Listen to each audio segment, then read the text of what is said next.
Back with us now is Pete Buttigieg. He is the mayor of South Bend, Indiana, a Democratic candidate for president who has made a lot of press in recent days for the ways that he has been rising in the polls and putting up very impressive fundraising numbers, and for the media tour that you have been doing that is making everybody learn how to say your name. Sir, thank you for being here.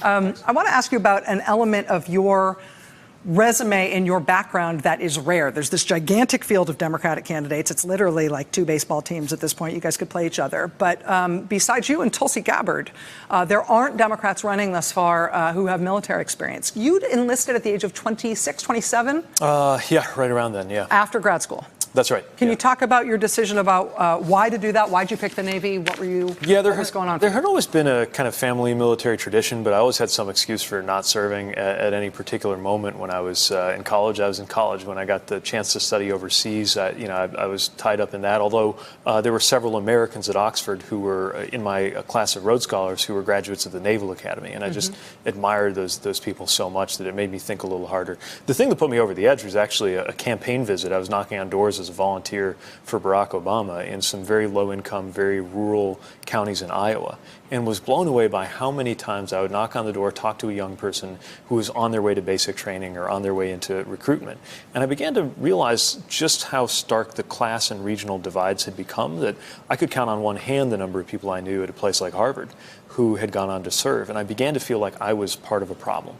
I grew up on the tradition of people like John F. Kennedy, a young John F. Kennedy, experienced in military service, the most probably racially integrated environment that he could have been in at the time, found himself on equal terms with the sons of farmers and laborers from the Midwest. George H.W. Bush, same thing. As the scions of wealthy and powerful families, it was expected of them that they would serve, and it helped them get to know people of different backgrounds. I was by no means the scion of a wealthy or powerful family, but I did have the privilege of this amazing education, and again, began to think like maybe that's a reason I should be contributing and should be as liable to getting called up as anybody else in this country, rather than one more thing that kind of separates me from other people I knew from my region or my hometown who had served. So I went in for the commission in intelligence in 2009. I thought I'd studied Arabic. I thought that might be useful. It later came back to me that the recruiter wrote down that I had studied aerobics.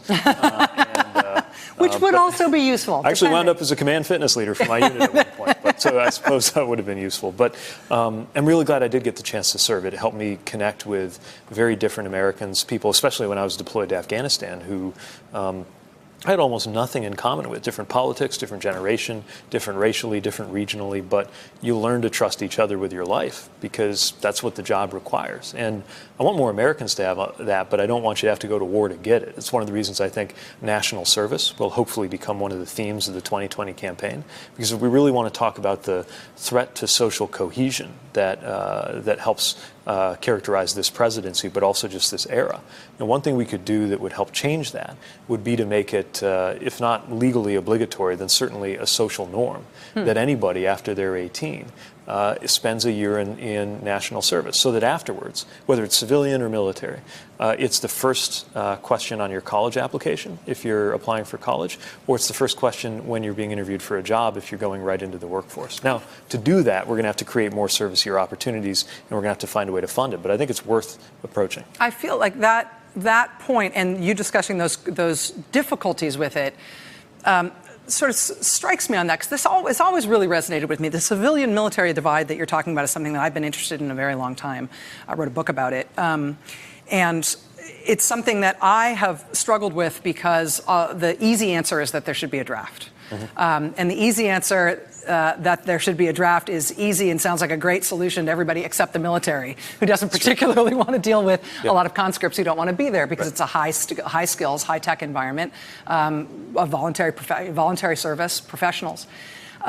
But this idea of national service that's not necessarily a draft, I've heard so many smart people, left, right, and center, talk about that for the last 15 years, and I feel like it's this constant drawing board idea. Right. And nobody ever, somebody pilots a thing here or pilots a thing there. There doesn't seem to be any appetite for it at the federal level in terms of actually making it happen, because it will involve some sort of level of raising expectations, if not creating a mandate for people. And we seem wired as a country to reject that at every level. I don't have faith that something like that ever gets off the drawing board. Well, I think it's a bit like some of the democratic reforms we were talking about earlier. It's one of these ideas that everybody kind of likes.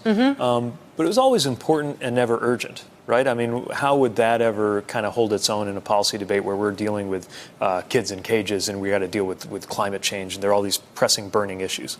But again, one of the things I'm trying to have us have a conversation about are what are the conditions that made this moment, this presidency, possible?